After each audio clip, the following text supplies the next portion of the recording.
আসসালামু আলাইকুম, welcome to virtual university BD. আজকে ম্যাকলরিন সিরিজ নিয়ে আলোচনা করব। তো ম্যাকলরিন সিরিজ কি বলে?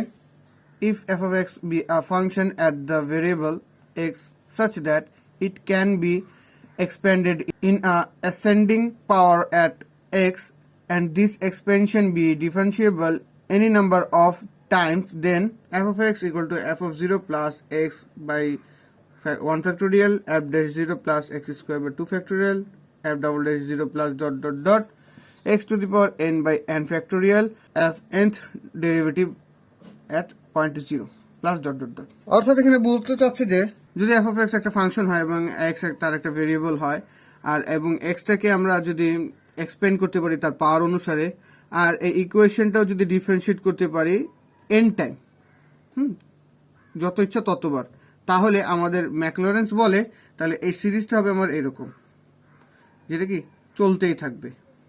আর এখানে এফ ড্যাশ দ্বারা কিন্তু তার ডিফারেন্সিয়েট ভ্যালু বোঝাচ্ছে। তাহলে এটা প্রুফটা দেখে নিই। তো প্রুফ,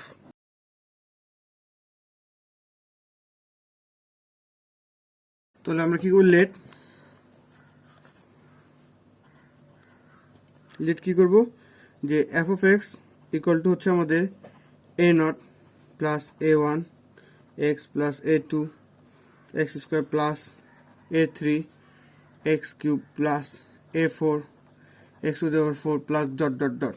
তাহলে আমরা একটা এফ অফ এক্স এর একটা ফাংশন নিচ্ছি যেটা এন ডিগ্রির একটা পলিনোমিয়াল। তাহলে এটাকে এখন আমরা এফ অফ জিরো যদি বের করি তাহলে সেটা কি হবে, এ নট বের হবে, বাকি সবগুলো জিরো হবে, কারণ এক্স এর ভ্যালু বাকিগুলো জিরো বসালে সবগুলোই জিরো, তাহলে এ নট থাকবে আমাদের। একইভাবে আমরা যদি এফ ড্যাশ এক্স বের করি তাহলে আমরা এটাকে কি পাবো, এক্ষেত্রে এটা তো জিরো হয়ে যাবে, তাহলে থাকবে আমার এ ওয়ান এক্স এরটা তো ওয়ান প্লাস স্কোয়ার যেহেতু তাহলে two a two x plus three a three x square plus four a four x cube plus dot dot.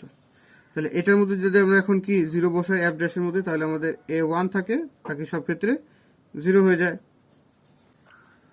একইভাবে এখন আমরা কি এফ ডাবল ড্যাশটা বের করে নিই। এফ ডাবল ড্যাশ জিরো যদি আমি বের করতে চাই তাহলে এটা হবে আমাদের, এটা তো জিরো হয়ে যাবে, তাহলে টু এ টু, তো এটা এখানে জিরো না, এটা এক্স হবে, তাহলে two a two plus six a three x plus 12 a four x square plus dot dot dot. এখন এটাকে ডাবল ড্যাশটাকে যদি আমি জিরো নেই তাহলে হবে টু এ টু। তাহলে এখান থেকে আমরা এ টুর ভ্যালুটা জানতে পারি equal to f double dash zero by two, যেটাকে টু বা টু ফ্যাক্টোরিয়াল আমরা বলতে পারি চাইলে। এবার আমরা ট্রিপল ড্যাশ বের করি, F triple dash x equal to হবে আমাদের, তাহলে এটা তো আমার জিরো হয়ে যাবে, তাহলে six a three plus 24 A four x plus dot dot dot. এখন এখানে আমরা ভ্যালু কি জিরো পুট করব, তাহলে F triple dash zero equal to হবে আমাদের সিক্স এ থ্রি, তাহলে আমরা বলতে পারি এ থ্রি ইকুয়াল টু হবে আমাদের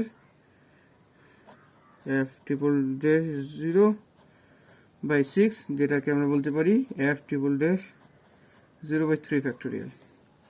সুতরাং আমাদের f of x equal to হবে এফ জিরো প্লাস, আমরা ধরেছিলাম যে F of x equal to a naught plus A one x plus A two x square plus A three x cube plus A four x dot x to the power 4 plus dot dot dot. তো এখানে ভ্যালুগুলো put করে ফেলি, তাহলে এ not তো zero plus এ ওয়ানের value হবে আমাদের, এখানে এ ওয়ানের ভ্যালু আমরা বের করেছিলাম, এটা হচ্ছিল আমাদের এফ ড্যাশ জিরো, তাহলে এটা হচ্ছে আমাদের F dash zero into X plus এ টু এর ভ্যালু আমরা পেয়েছি F double dash zero by two factorial X square plus A triple dash A three পেয়েছি A triple dash zero by three factorial আর X cube. এটাকে আমরা যদি সুন্দর করে সাজায় লিখি তাহলে এখানে আমাদের আসবে, তাহলে এটা আসবে f of zero plus x by 1 factorial f dash 0 plus x square by 2 factorial f double dash 0 plus x cube by 3 factorial f triple dash 0 plus dot dot dot. তাহলে এটাকে আমরা যদি চাই আরেকভাবে লিখতে পারি, সেটা কিভাবে, যে এটাকে লিখতে পারি আমরা f of 0 plus x by 1 factorial f1 0 plus x square by 2 factorial f2 0 plus dot dot dot dot. এইভাবে করে করে আমরা চলে লিখতে পারি। তো এটা আমাদের প্রুফ করতে বলছিল, প্রুফড। Thanks for watching.